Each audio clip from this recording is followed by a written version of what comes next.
Fetishes. So many people have fetishes. In fact, 1 in 6 people actually have a fetish. That's according to Google, and the internet is always right, so it must be correct. Sometimes, just when they can't get enough of what they want, they resort to eBay. Whether they're innocent or just a slippery little gypsy, we have to deal with them. If you're only experiencing one of these for the first time, or you've never experienced one at all, stay tuned because I've got some help today. We're going to dive deep into some of our experiences with these fetish people on eBay, how we've done it, and what you can do if you get struck by one of these little guys. Please note, if you are a fetish person and you have a fetish, that's fine. It's absolutely normal. Just don't come on eBay with it, because we don't want to deal with this shit. Let's get into it.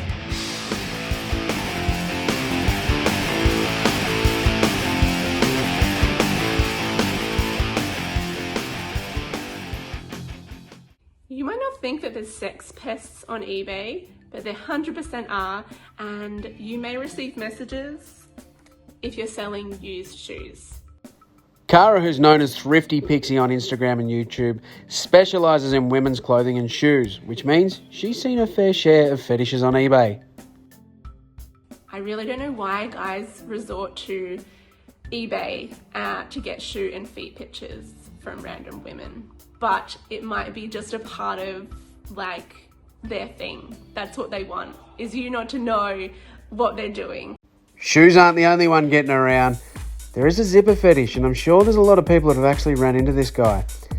But news articles have been released on this man because he has creeped out that many women trying to show off the zips on their clothing. Now that one's different. Hey, my name is Charlie, and we're here today talking about freaky people on eBay with freaky fetishes. We've all got them. I have one, and he is non-stop. He's relentless, and his fetish is silk. This Irish-born Aussie and young mum Charlie is hustling her way in the women's niche, but unfortunately has fallen victim to the silk boy.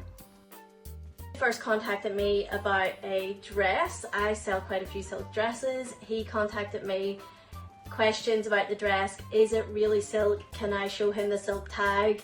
Can I hold the silk tag in my hand while I show it to him? Can I try the silk dress on and show it to him?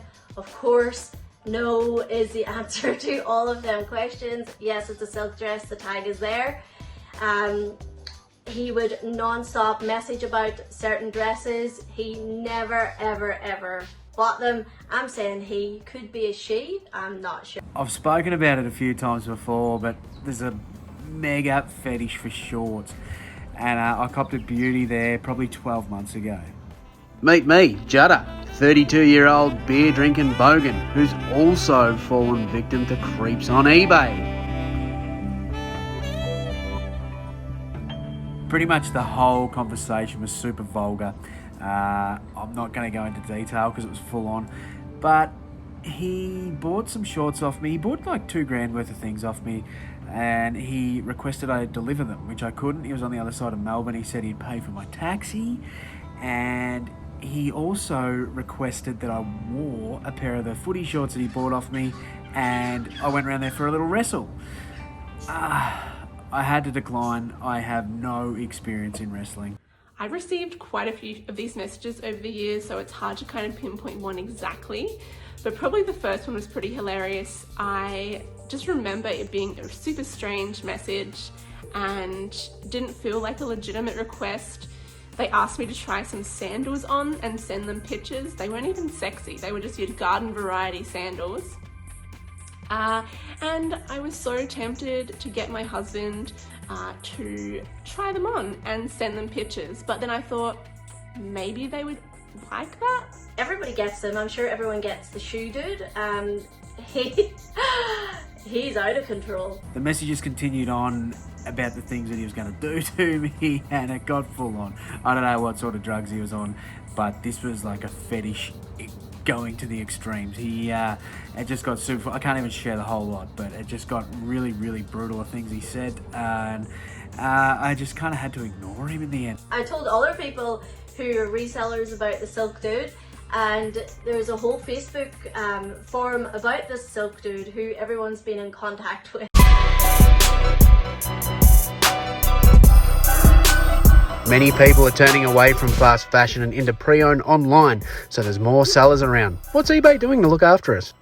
He didn't do anything. I told them about this guy, I reported this guy, and eBay, yeah, didn't do anything. eBay didn't seem to care in this situation, which is a bit of a worry. I mean, they just said send the items and kind of move on, post it and deal with it. I don't know if eBay could do anything better. Probably one thing would be that, which seems like so easy because you can do it on all other like messaging services like Facebook, Instagram, things like that, is be able to block someone from messaging you, because if I blocked someone, it would only block them from buying an item, when in fact I want them to buy my shoes. Foot fetishes who want to buy my shoes and go on their way, come on down, come and buy my shoes. But if you're going to try to get other people involved like in your fetish, that's not cool. We're all consenting adults, like please don't do that.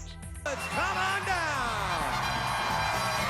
Why do people go to eBay to fulfill their needs? I think they've just used out Pornhub, they've used up Tinder, they've used up all these other platforms. They're sick of creeping girls on Facebook or blokes, and I don't know, it's maybe the unexpected. Because you can hide behind a fake name, you can hide behind an email, you can hide behind a screen. No one knows who you are, and obviously I don't understand fetishes or people's addictions. I don't really know.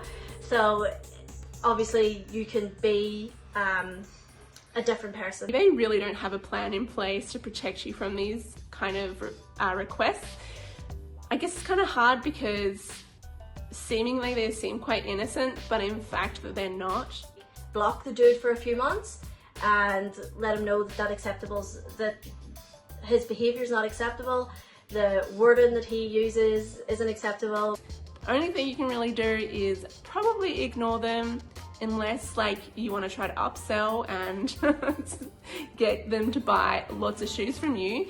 But in general, I would ignore them and possibly report them to eBay.